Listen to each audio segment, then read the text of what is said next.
यदि वाक्य में कितना, कितने, कौन सा या किसको शब्द आए, यदि वाक्य में कितना, कितने, कौन सा या किसको शब्द आए, तो ऐसे वाक्यों का अनुवाद बनाते समय इंट्रोगेटिव वर्ड और हेल्पिंग वर्ब के बीच में हम संबंधित नाउन को लिखते हैं। ध्यान रखेंगे, इंट्रोगेटिव वर्ड और हेल्पिंग वर्ब जो डू डज है उसके बीच में हम संबंधित नाउन को लिखते हैं। जैसे मैं कौन सा किताब पढ़ता हूँ, कौन सा किताब एक साथ आएगा। देखिए कौन सा किताब एक साथ। जैसे मैं कौन सा किताब पढ़ता हूँ,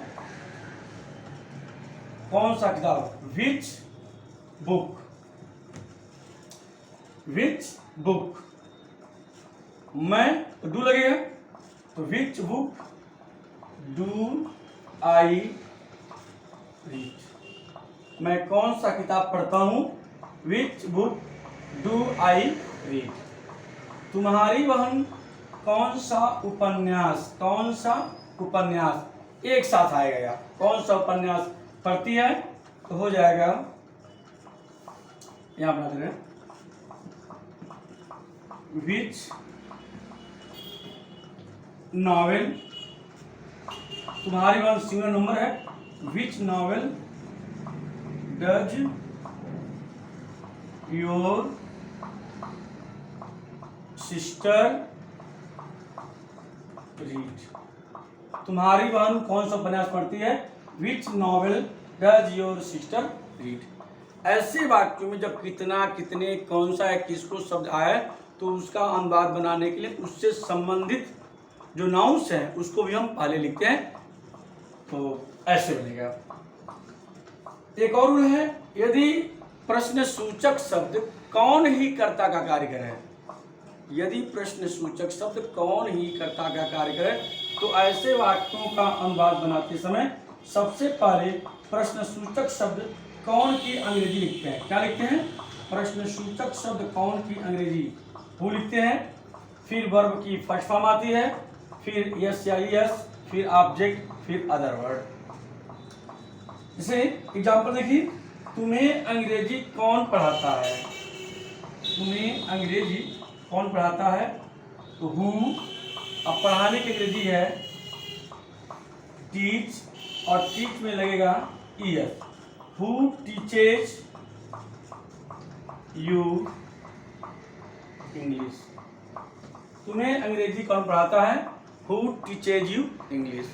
एक चीज और ध्यान रखेंगे, जब कौन ही कर्ता का काम करेगा, जब हु आएगा तो ऐसे वाक्यों में सिंपल प्रेजेंट टेंस में हु के साथ हेल्पिंग वर्ब डू या डज का प्रयोग नहीं करते हैं। ठीक है, लेकिन अगर यही ट्रांसलेशन ऐसे हो, तुम्हें अंग्रेजी कौन नहीं पढ़ाता है, तब उस दशा में डज नॉट का प्रयोग हो, डजंट टीच यू इंग्लिश। तुम्हें अंग्रेजी कौन नहीं पढ़ाता है, who doesn't teach you English. लेकिन इस तरह से इंट्रोगेटिव और सविकारात्मक है, अफर्मेटिव सेंस लिए हुए है, इस कंडीशन में हु के साथ वर्ब की फर्स्ट फॉर्म में यस यस जोड़ देते हैं। एक बार फिर देख लीजिए कि जैसे वह अपना पाठ याद करता है, इसका translation does he learn his lesson. क्या वह अपना पाठ याद करता है, does he learn his lesson. इसी को हम कहें वह अपना पाठ क्यों याद करता है, तो क्या होगा, इसी के आगे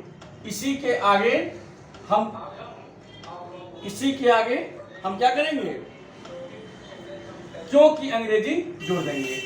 वह अपना पाठ क्यों याद करता है, तो हो जाएगा why does he learn his lesson. यानी कि आपने देखा क्या शब्द पहले आता है तो डू या डज को पहले लिखते हैं, और जब कब, कहां, कैसे, क्यों, क्या आता है तो डू या डज के पहले, आप देखिए डू या डज के पहले इंट्रोगेटिव वर्ड को जोड़ देते हैं। तो क्या वो अपना पाठ याद करता है, does he learn his lesson. वो अपना पाठ क्यों याद करता है, तो वाई जोड़ देंगे, तो why does he learn his lesson. समझ आ रही ना। अच्छा एक चीज और, यदि वाक्य इंट्रोगेटिव निगेटिव हो, यदि वाक्य इंट्रोगेटिव निगेटिव हो, प्रश्नवाचक नकारात्मक हो, तो ऐसे वाक्यों का अनुवाद बनाते समय हम एक चीज ध्यान रखेंगे, सब्जेक्ट के बाद नॉट लगाएंगे। जैसे क्या वह अपना पाठ याद नहीं करता है, इसमें जो सब्जेक्ट है इसके बाद नॉट लगाएंगे। वह अपना पाठ, जैसे यह देख लीजिए, यह वाक्य, वह क्या नहीं खाती है, ठीक है, तो इसमें भी सब्जेक्ट के बाद नॉट लगा देंगे। दोनों में ही यदि वाक्य प्रश्नवाचक नकारात्मक है तो कर्ता के बाद क्या करेंगे, नॉट लगा देंगे, ठीक है। जैसे क्या वह अपना पाठ याद नहीं करती है, does she not learn her lesson, क्या वह अपना पाठ याद नहीं करती है, does she not learn her lesson. वह अपना पाठ क्यों नहीं याद करती है, why does she not learn her lesson. दोनों ही दिशा में सब्जेक्ट के बाद हम नॉट लगा देते हैं, ठीक है। ऐसा नहीं है कि सिर्फ सब्जेक्ट के बाद ही नॉट लगाते हैं। स्पीकिंग में जब स्पीकिंग होती है तो जनरली हम जैसे why doesn't she learn her relation, या not, does not, do not यहाँ अटैच हो जाता है। इंटरमीडिएट वर्ड के बाद जो हेल्पिंग वर्ड है उसके साथ भी अटैच हो जाता है स्पीकिंग में, लेकिन ट्रांसलेशन बनाते समय सब्जेक्ट के बाद हम नॉट लगाते हैं, इसको आप ध्यान रखेंगे। एक चीज और,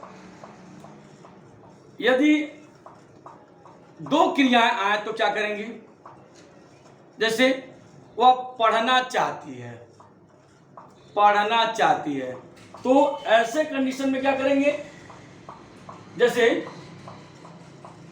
थोड़ा सा ध्यान देंगे यहाँ, वह पढ़ना चाहती है तो पढ़ना, ना ने नहीं आ गया तो इन्फिनिटिव हो गया।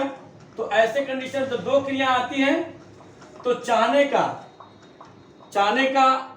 अलग और पढ़ने के लिए उसको इन्फिनिटिव बनाएंगे। तो शी वांट्स टू रीड, वह पढ़ना चाहती है, शी वांट्स टू रीड, ठीक है।